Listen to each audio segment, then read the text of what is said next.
Ano akong lalaban, kakagating ko sila? Try natin. I can declare war on China tonight. Sino ang magpunta?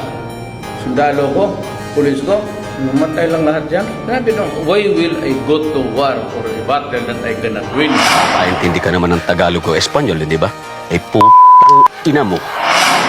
Putang ina, iilo ninyo yung pera ninyo. You know what is an ilo? That's the piece of paper when you run out of toilet paper, you wipe out your ass, goddamn. English mo sa bayan ko, punyata! An hospital. What is it?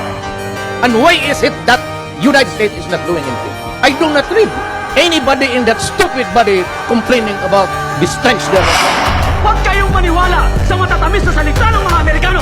I do not have any master except the Filipino people. Nobody but nobody. Ako ang ambulat sa gabinete na ito. Talagang yayarin ko kayo sa paghirap ninyo sa Pilipino. Galit ako sa inyo. Negosyo o kalayaan, bayan o sarili, pumili ka. Anong bagay magka-diferensya? Huwag lang basta bayan ang Para kayong mga birhen na naniniwala sa pag-ibig ng isang puta. Huwag ka marunong, ma'am. You do not know me from Adam.